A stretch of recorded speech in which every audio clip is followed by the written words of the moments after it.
Efrasoro debat, dia sekarang pergi serang Hindu.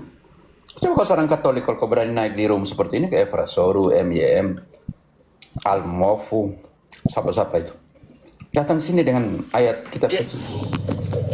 Dia itu diksinya emang agak-agak gimana gitu emang. Dia pernah tuh ke Tanah Suci kan. Dia bikin vlog pribadi gitu. Lalu diksi yang dia pakai itu yang gimana ya? Dia bilang ini dikuasai Fransiskan. Kata dikuasai itu kan kurang ajar. Harusnya kan dirawat, di-maintenance kan, bukan dikuasai. Dia pakai kata dikuasai Fransiskan katanya. Kurang ajar. Terus dia nge-vlog juga ada gereja Katolik tuh nggak dibilangnya nama Katolik tuh. Dibilangnya ini ada gereja gitu. Kayak Malu. kayak alergi banget. Kayak malu. Tidak usah ke Tanah Suci, Kak. Kamu ke Tanah Suci, kamu ketemu sama gereja Katolik di sana. Nah, sama kemarin Romo, bagus itu pembahasannya Jackson tentang pembuatan film gereja setan. Itu kan harusnya nggak boleh mau pakai nama gereja kemudian setan, karena gereja itu kan rumah Allah. Kok jadi disimbolkan gereja setan? Itu juga menurut kita keberatan ya Romo. Karena itu sesuatu yang kudus dan sakral gereja, kok dijadikan satu dengan nama setan. Oh ya, Vincentius Fidelis. Ada 12 gereja Protestan di Israel. Mimpi. Vincentius Aku Fidelis. menghubungi. Vincentius Fidelis. Ada HKBP di situ mau, HKBP. Aduh, Vincentius Fidelis nih. Kau bikin lucu-lucu kami, orang mau meres nih. Ngarang. Menjamah mereka. Tapi yang enaknya mereka dengar dulu pengajaran kita juga, enaknya gitu. Walaupun mereka sembunyi-sembunyi di belakang. Saya tuh sayang kalian yang Protestan. Hanya yang doktrinnya itu yang harus kita lihat. Saya tidak serang Ada kalian. pastor, ada gereja Protestan pastor, tapi di jalan-jalan. Soalnya dong teriak di jalan-jalan tuh. Tidak, yang mereka mau katakan gereja ini yang saya tertawa tadi, gereja. Nah gitu. Di Holy Land ada 12 gereja Protestan katanya. Namanya apa Denongnya? Satu untuk setiap para rasul, boleh.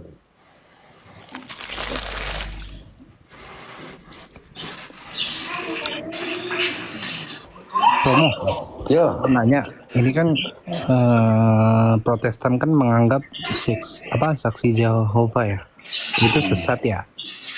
Itu kalau kayak gitu bisa nggak mereka menetapkan bahwa saksi Jehovah itu sesat? Mereka ada dasar nggak? yang pertama punya pendasaran, tetapi subjektivisme. Setiap orang mereka bisa mengatakan saksi Yehova sesat, dan mereka tidak mau terima sebagai Protestan saksi Yehova. Tapi lucunya, otoritas yang mana yang mau dipakai, mau dari karismatik yang Lutheran atau Calvin. Kalau mereka tidak punya persatuan di sana, bagaimana mau katakan itu kepada orang lain? Bisa mengerti? Berarti sah-sah saja kalau saksi Jehovah bilang mereka sesat ya, Romo. Ya, kalau antara mereka baku sesat, ya urusan mereka lah. Karena sama-sama tidak punya otoritas. Kalau di kita jelas kan berarti semua mereka sesat kan, keluar dari Katolik. Pokoknya semua mereka sama. Nah, Saksi Yehova paling parah lagi. Yesus adalah ciptaan Allah kecil. maksudnya berarti mereka nggak bisa dong nyesatin sesama mereka. Biarlah mereka, biarlah orang buta menuntun orang buta. Ya, Romo. Biarlah orang mati menguburkan orang mati. Maksudnya, biarlah mereka yang tidak percaya kepadaku, baku hantam sendiri di sana dan engkau ikutilah saya. Kata Yesus. Kematian spiritual yang namanya. Biarlah sesama mereka saling baku apa yang Romo Patrius punya itu. Doktrinnya. Saling baku lipat doktrin satu sama lain.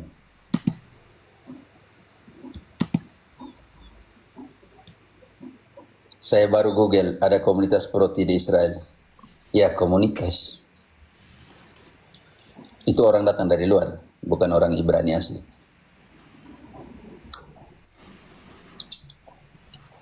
Kalau begitu mereka tidak usah kunjung gereja perkawinan di Kana, jangan kunjung Bethlehem, kelahiran Yesus, kan dijaga semua oleh ordo-ordo Katolik, Armenian atau Ortodoks.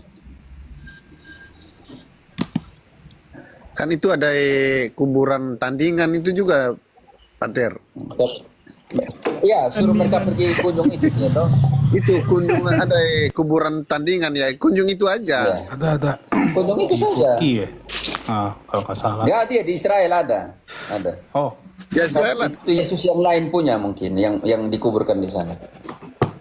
Mereka ke sana syok nggak Romo? Maksudnya ke gereja Israel, di sana kan bangunannya kalau misalnya gereja yang aktif ada, masih ada patung-patung, tradisinya juga mungkin pakai tradisi gereja Katolik awal-awal.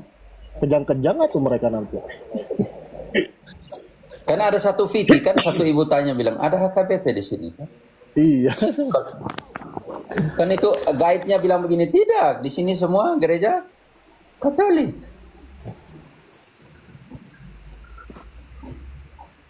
tadi saya dari room sebelah, Pater. Dia kan saya kan Sebelahnya masuk, maksudnya, saya lihat yang mana ini, sebelahnya lihat maksudnya? mereka bahas Katolik, saya kan masuk. Saya bilang selamat malam, salve. Oh ya dari Katolik ya? Saya bilang iya dari Katolik. Langsung dia tanya, saya mau tanya atau kamu yang mau nanya? Saya bilang, oh ya saya tanya kalau begitu sudah. Saya bilang, kenapa banyak gereja-gereja kok di Indonesia ini? Oh ya, kamu tanya, saya tanya lagi balik kamu, itu gereja-gereja apa aja? Saya bilang, ya saya kan nanya kamu, bukan nanya kamu nanya saya lagi. Jawab dulu pertanyaan saya, baru kamu kamu jelasin dulu. Oh, pokoknya protes dia. Dia ngamuk. Dia ngamuk. Wah, pokoknya nggak jelas ya. Dia bilang itu sama aja dengan Romomu itu, Pater Romomu itu, Romo Cafe. Saya bilang, iya kamu juga ajaranmu sama aja, sama dengan Luther gitu, sama aja. Pokoknya, pokoknya ya kamu anak buahnya Luther. Sekarang saya diomongin buruk di mereka, saya tidak tahu saya ada Dibawain salah apa. namanya Pater aja dibawain di situ juga. Kan saya bingung saya ada salah apa. Tapi Nah, mereka itu sudah, mereka Pater. nggak berani naik. Soalnya kenapa? Mereka cuma punya ayat. Romo Cafe ini masternya ayat. Dibalik-balikin kabur semua mereka. Makanya kalau yang lain mungkin pakainya kan filsafat. Tapi kalau dibantai ayat, diam. Bawain nomornya. Tadi baca typing bahkan foto Romo udah dipakai juga mau. Di mana? Foto baca typing tadi di room namanya Yahweh kalau nggak salah. Namanya Romo Yahweh. pakai foto Romo dia. Tambah nanti terkenal sekali saya nanti kalau kamu begitu. kenal Romo. Namanya Romo tadi namanya Pater tadi yang dipakai. Saya bilang, loh, kamu juga ajaranmu Luther. Waduh, Iya, mereka harusnya kasih saya. harusnya Pak Membeli tanya dari 8 orang di sini ajaran gereja mana yang paling benar? Saya nggak nanya begitu. Saya nanya gereja apa. Kok banyak sekali alirannya itu, saya bilang begitu. Oh iya, kamu coba jelaskan. Friends. Saya bilang, loh kok saya Romo yang yang jelaskan, tertunda. saya tanya kamu. Tidak, maksud saya ada hubungan dengan apa dengan mereka? Saya hanya baca kitab suci saja. Itu udah Pater. Saya nggak tahu juga. Malah saya tanya ini, diserang mereka balik. Saya bilang, kamu juga anak buahnya Luther. Tapi tidak apa. Apakah dengan mengatakan kebenaran saya akan menjadi musuh? Amin. Kita doakan mereka ya. Mungkin mereka masih menurut Santo Paulus mereka masih dililit kuasa iblis. Di dalam 2 Timotius 2 ayat Udah 26. hampir 2 tahun lah sama dia. Nah cuman dulu awal-awal kayak deket gitu tuh emang sekedar deket aja. 2 Timotius 2, ya baca dari 25 jalan 26. aja lah kayak dari temen tahu-tahu lama-lama 2 Timotius 2 25-26. Inilah kisah nyata seorang anggota Denjaka yang dibilang seorang Dan dengan lemah lembut dapat menuntun orang yang suka melawan, sebab mungkin Tuhan memberikan kesempatan kepada mereka untuk bertobat anggota dan Denjaka memimpin mereka sehingga mereka mengenal kebenaran. untuk Dan dengan demikian mereka menjadi sadar kembali karena terlepas dari jerat iblis yang telah mengikat mereka pada kehendaknya. Iblis membuat mereka jauh dari kebenaran. Karena itu butuh kita dampingi mereka pelan-pelan anggota TNI, Polwan yang supaya pun meminta mungkin, Paulus masih kata mungkin, di luar nalar mungkin karena sertu Tuhan masih memberi kesempatan untuk bertobat. Keras dong Pak, kata-kata ini jangan main-main. Mungkin Tuhan masih memberikan mereka kesempatan untuk bertobat.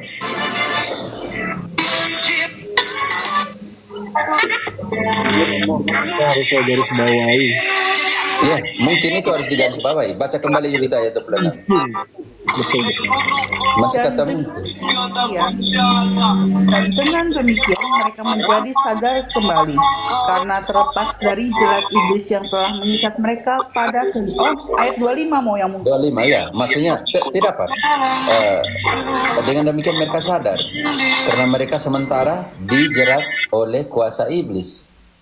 Karena itu ayat 25 itu berikan free will. Kalau engkau pulang dan bertobat, mungkin Tuhan masih memberikan kesempatan untuk bertobat. Ayat 25 dibaca ulang. Itu kata kunci, itu kata mungkin masih. Dan dengan lemah lembut dapat menuntut orang yang suka melawan, sebab mungkin Tuhan memberikan kesempatan kepada mereka untuk bertobat dan memimpin mereka sehingga mereka mengenal kebenaran. Kalau engkau pulang ada kesempatan, kalau tidak.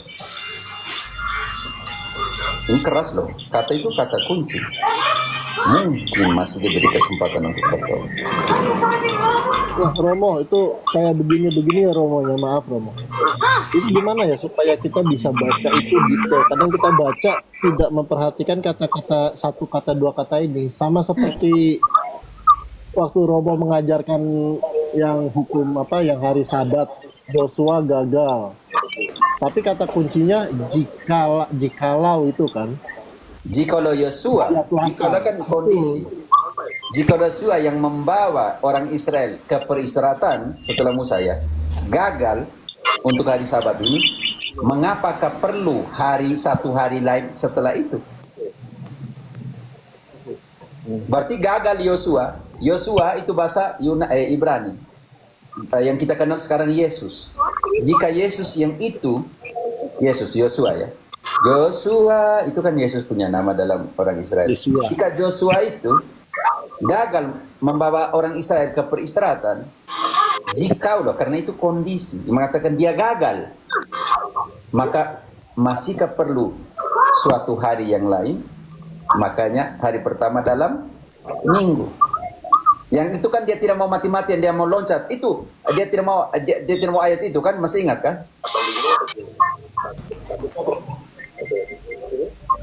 Ya, maka harus teliti. Kata kunci itu kadang tersembunyi di kata-kata yang sebenarnya kita lupakan. Iya, pada waktu dia ngomong di ayat 9 itu, jadi masih tersedia. Waduh, ya benar juga. Saya berpikiran gitu Romo, tapi pas Romo jelasin di ayat 8, kata kuncinya andai kata. Oh iya, saat itu Yosua kan nggak berhasil. Jadi ada suatu hari lain di situ. Iya, itu kata kunci. Karena ada hubungannya dengan kepanggilan Yosua untuk membawa orang ke peristirahatan. Kan ingat bahwa setelah Gunung Sinai, siapa yang membawa orang Israel ke Tanah Suci? Musa kan sudah mati. Tongkat estafet dari Musa diberikan kepada siapa? Halo, teman-teman. Siapa? Kepada Yosua. Yosua yang membawa orang Israel ke tempat perhentiannya, ke Tanah Suci, tapi dia gagal. Maka dikatakan jikaulah. Ini penting sekali.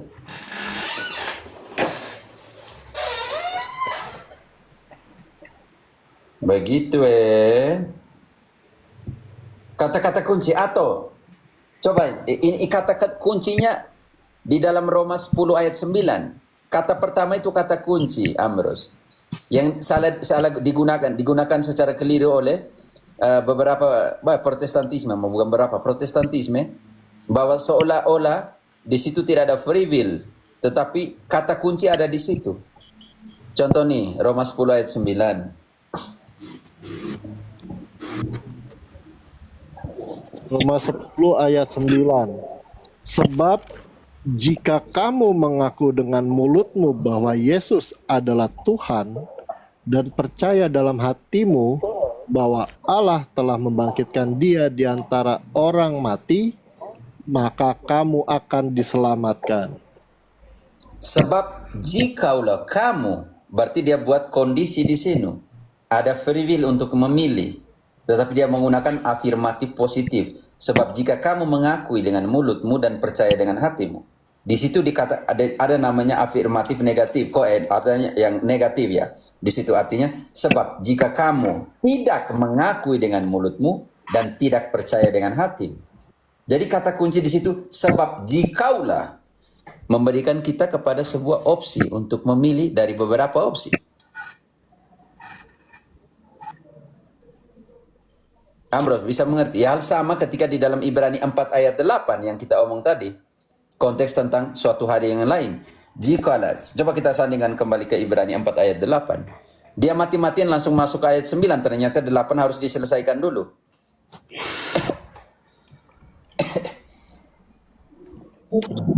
Halo? Ya, Ibrani 4 ayat 8. Sebab andai kata Yosua telah membawa mereka masuk ke tempat perhentian, pasti Allah tidak akan berkata-kata kemudian tentang suatu hari lain. Tentang suatu hari lain. Kalau memang sahabat itu sudah sempurna, kenapa harus omong tentang hari lain lagi? Ternyata mereka tidak taat. Itu dijelaskan di ayat-ayat sebelumnya. Contohnya di Ibrani 3 ayat 7-19. Omong tentang ketidaktaatan orang Israel. Jadi itu penting sekali teman-teman. Kata-kata kunci kadang tersembunyi di dalam hal-hal kecil seperti itu. Karena itu setelah ayat 8 dia masuk ayat 9. Karena itu reposo atau istirahat itu yang kekal itu ada dalam Kristus. Dia omong ayat itu. Di ayat 9 dari Ibrani 4 tadi. Makanya dia mau mati-matian langsung lari ke ayat 9. Dia tidak mau bahas ayat 8 karena memang sakit. Kalau ayat itu memukul mereka sendiri. Yang Adventista ini. Ternyata butuh hari lain. Karena sahabat sudah tidak sempurna lagi.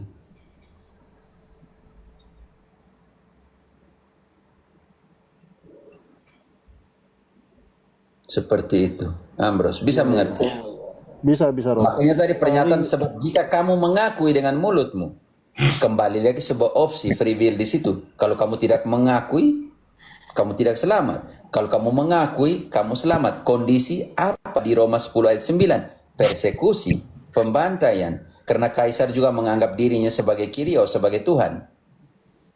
Kalau engkau pilih kaisar, engkau tidak dibunuh di sini, tapi engkau tidak selamat di surga.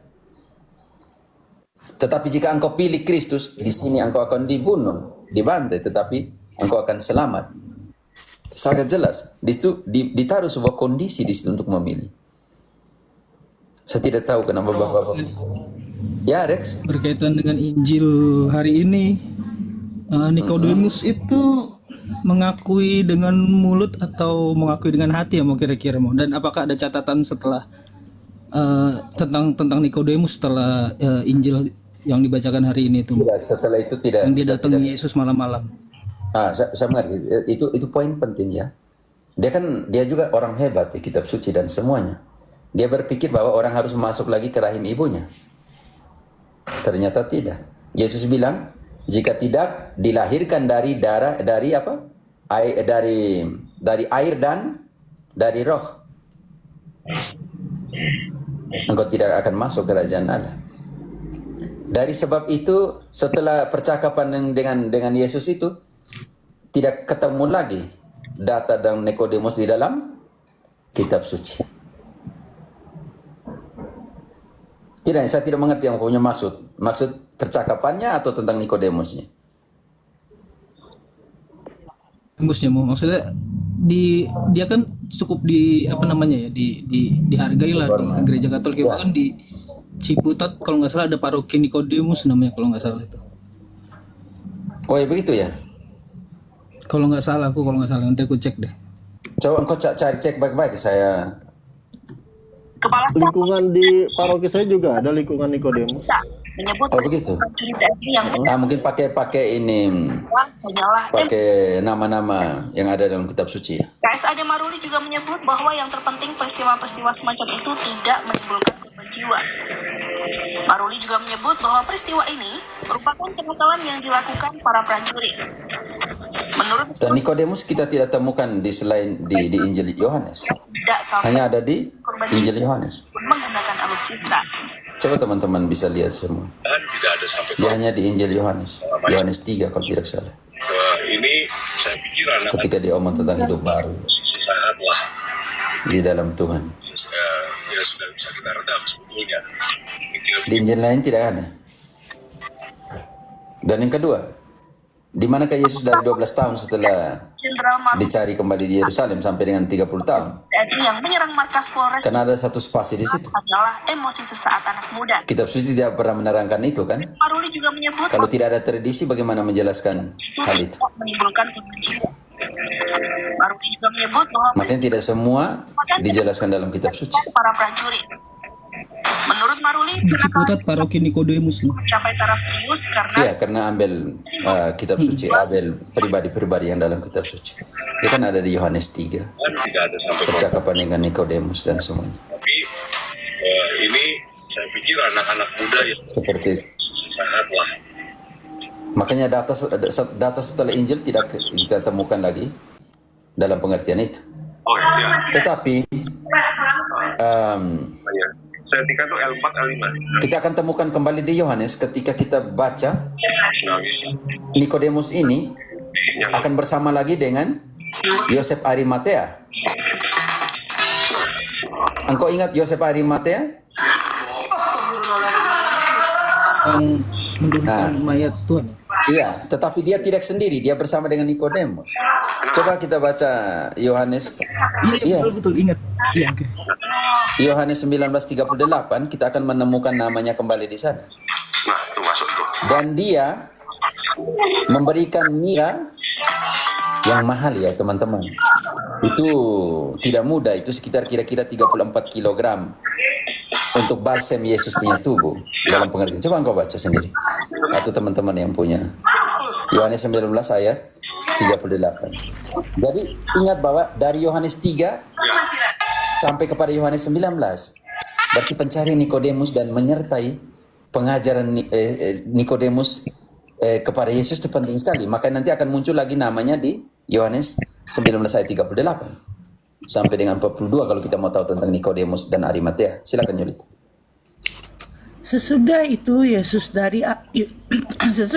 Yusuf dari Arimatea meminta kepada Pilatus supaya ia diperbolehkan menurunkan jenazah Yesus. Ia murid Yesus tetapi sembunyi-sembunyi karena takut kepada para pemuka Yahudi. Pilatus mengabulkan permintaannya itu, lalu datanglah ia dan menurunkan mayatnya itu. Datanglah juga Nikodemus, orang yang dulu pernah datang kepada Yesus pada malam hari. Ia membawa campuran minyak mur dengan minyak gaharu, kira-kira 30 kilogram beratnya. Ya kira-kira 34. Ya, di unas 100 libras artinya 34 kilogram. Lanjut sampai dengan 42. Mereka mengambil mayat Yesus, mengafaninya. Ini nih. Mereka sudah artinya Yusuf Arimatea dan siapa Rex? Nikodemus yang datang pada malam-malam kepada Yesus yang ada di Yohanes 3. Oke, lanjut. Apa yang mereka buat Yulita? Mereka mengambil mayat Yesus, mengafaninya dengan kain linen dan membubuhinya dengan rempah-rempah menurut adat orang Yahudi bila menguburkan mayat. Dekat tempat Yesus disalibkan ada taman dan dalam taman itu ada kubur baru yang di dalamnya belum pernah dimakamkan seseorang. Oke, sekarang Rex yang tadi bilang mereka Yesus punya kubur yang lain, ternyata harus ada langsung di dekat Golgota. Dengan Bukan tandingan. Oke. Kira-kira seperti itu Nikodemus. Muncul di Iya, dalam awal Yohanes, tindakannya muncul sudah di akhir. menceritakan banyak hal. Sangat jelas yang merempah-rempah Yesus. Mereka seperti Yosef Arimatea, mereka percaya kepada Yesus tapi sembunyi-sembunyi. Kan sangat jelas. Lalu datanglah juga Nikodemus. Artinya mereka tuh ikut Yesus loh. Ikut Yesus. Dia tuh penting sekali Nikodemus ya. Dalam apa? Dalam kehidupan orang apa? Dalam kehidupan orang-orang Yunani, orang Ibrani. Yahudi. Makanya dia tuh datang malam-malam kepada Yesus. Di film The Chosen itu Matias itu muridnya Nikodemus. Dan Matias itu adalah daftar satu dari 70 rasul yang murid yang dikirim Yesus, oke? Makanya pemilihan lagi Matias nanti di apa namanya? Di pemilihan menggantikan Yudas itu. Itu daftar. Makanya sekarang pertanyaan saya, kalau kita mau sentuh Lukas 10 tentang Yesus mengiring 70 murid, daftar dari 70 murid itu ada di mana? Di dalam kitab suci tidak ada. Protestan, bagaimana kalian bisa tanpa tradisi untuk menguraikan kalau orang tanya? Kalau begitu, daftar 70 murid yang dikirim Yesus itu siapa-siapa saja? Siapa yang bisa menjelaskan?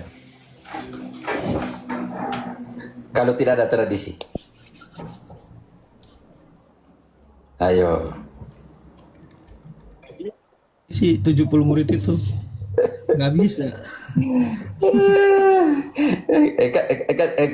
Ini penting sekali ya teman-teman, dan Nikodemus itu imam Yahudi. Kalau kita bongkar, makanya saya bilang tadi orang penting Yahudi, karena itu imam penting dalam keyahudian.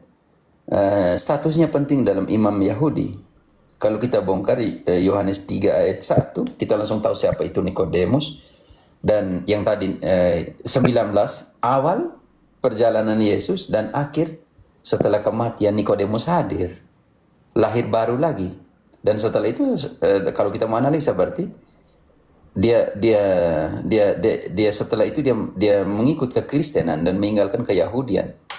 Karena dia itu imam penting di dalam keyahudian. Di dalam Yohanes 3 ayat 1. Coba Yulita.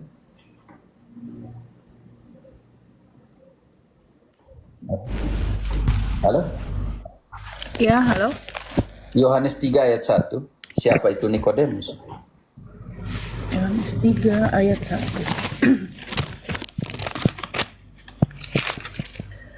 Ada seorang Farisi yang bernama Nikodemus, seorang pemimpin Yahudi. Seorang pemimpin Iya. Yahudi. Sudah. Orang penting loh. Pemimpin Yahudi. Dan Yosef Arimatea itu anggota Sanhedrin, anggota apa ya, konsilio. Apa ya? Ya? Sanhedrin itu seperti majelis gitu nggak sih? Ya, anggota majelis. Dia itu anggota majelis. Markus 15:43 menjelaskan siapa itu Yosef Arimatea. Berarti orang penting loh yang ikut Yesus pada zaman itu. Dan Nikodemus enaknya dia buka di awal tentang kelahiran baru, dan dia sendiri yang pergi merempah-rempahi dan bawa itu mur itu 34 kilogram ya, kira-kira 100 di situ dikatakan 30. Dan apa itu Arimatea? Orang penting. Markus 15:43 menjelaskan siapa itu Arimatea. Markus 15:43. Karena itu Yusuf orang Arimatea, seorang anggota mahkamah agama yang terpandang, yang juga menanti-nantikan kerajaan Allah, memberanikan diri menghadap Pilatus dan meminta jenazah Yesus. Dan ingat bahwa banyak di dalam gereja perdana, banyak orang-orang Yahudi, imam-imam Yahudi percaya dan masuk ke Kristenan. di dalam kalau tidak salah sebelum kematian Stefanus. Coba Kisah 6 ayat 7. Kalau ya. Karena 6 ayat 8 katakan Stefanus penuh dengan Roh Kudus. Tetapi ayat 7-nya apa ya? 6 ayat 7 Kisah. Kisah 6 ayat 7. Firman Allah makin tersebar dan jumlah murid di Yerusalem makin bertambah banyak. Juga sejumlah besar imam menerima iman itu.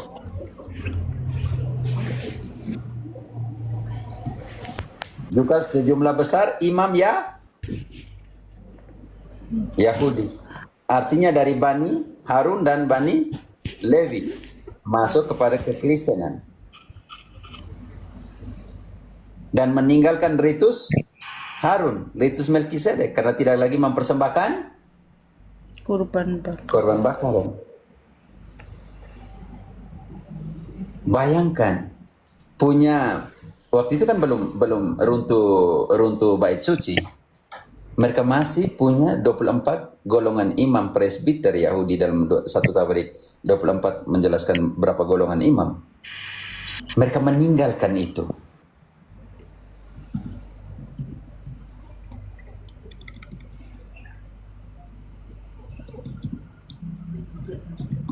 Lalu yang sudah Katolik keluar, pergi buat yang lain. Orang Yahudi, imam-imam Yahudi masuk ke Kristenan Katolik. Yang sudah Kristen Katolik ini keluar. Kan lucu.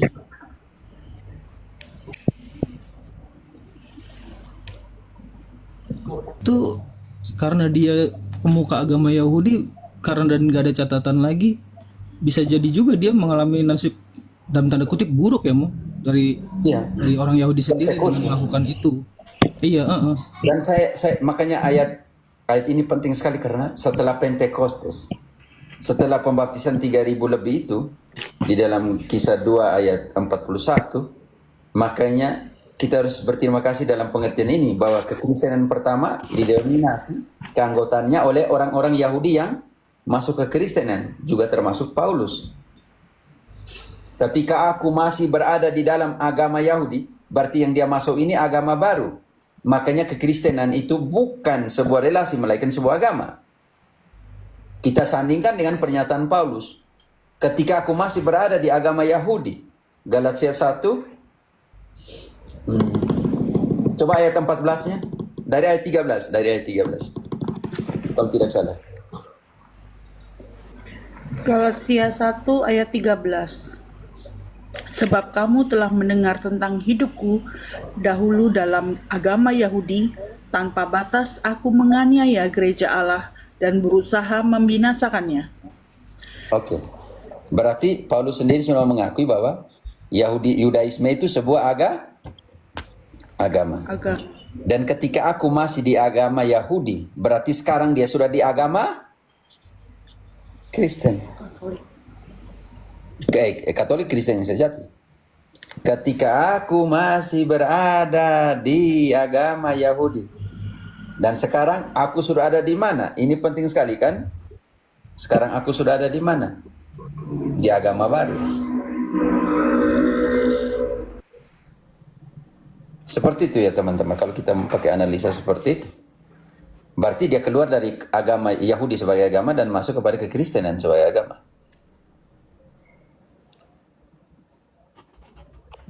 Mantap kali Nikodemus nih. Injil hari ini bertepatan. Ya, di khotbah tidak dijelaskan di sana kah kalian analisanya? Salibnya mau tadi. Oh ya. Tapi justru itu Nikodemus setelah peristiwa salib. Karena bab 19 itu peristiwa salib. Kan setelah penyerahan Yesus ibunya kepada 27 kan? Ini penting sekali.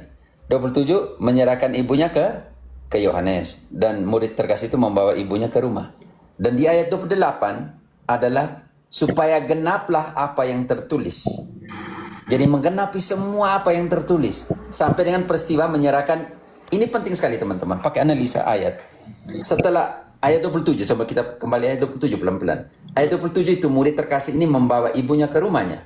Tutup di situ. Ayat 28 mengatakan supaya genaplah apa yang tertulis. Dan ayat 30 dia meninggal. Setelah menggenapi apa yang tertulis. Tidak main-main. Berarti kegenapan terakhir kalau sebelum ayat 28 itu ayat 27, yaitu apa? Yolita. Yohanes 19 ayat 27.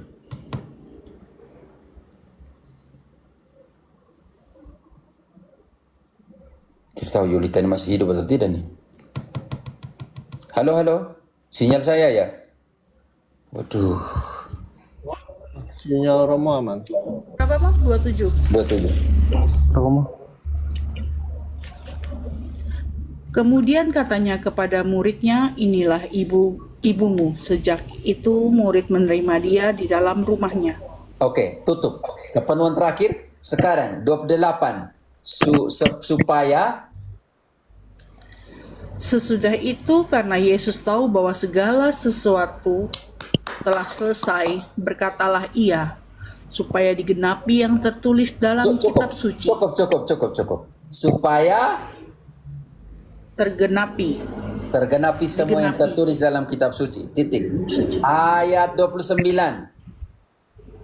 Di situ ada suatu bejana penuh anggur asam, lalu mereka melilitkan suatu bunga karang yang telah dicelupkan dalam anggur asam dan pada sebatang hisop lalu mengelurkannya ke mulut Yesus. Dan ayat 30, selesailah. Sudah. Lanjut. Sudah selesai. Sesudah Yesus meminum anggur asam itu, berkatalah ia, sudah selesai. Lalu Kenapa? ia menundukkan kepalanya Dan mati. dan menyerahkan nyawanya. Pertanyaan kita, kenapa sebelum Yesus mati, dia menyerahkan ibunya? Dan bagaimana ayat 27 itu dijelaskan oleh ayat 28, supaya tergenaplah semua yang tertulis. Masih pakai main-main lagi kah? Rek. Mantap. Jadi apa? Menerima Bunda Maria juga supaya menggenapi juga kan yang tertulis. Iya, kenapa? Karena Iya. keturunanmu dan keturunannya yang ada di Kejadian 3:15. Dan Wahyu menegaskan itu di dalam 12 ayat 17. Iblis itu marah kepada perempuan itu dan pergi menyerang keturunannya yang lain. Lalu pertanyaan saya, kalau keturunan yang lain di mana nih? Oh, peristiwa salib.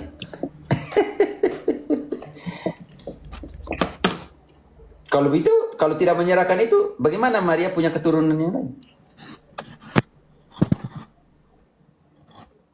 Engkau bisa mengerti kah?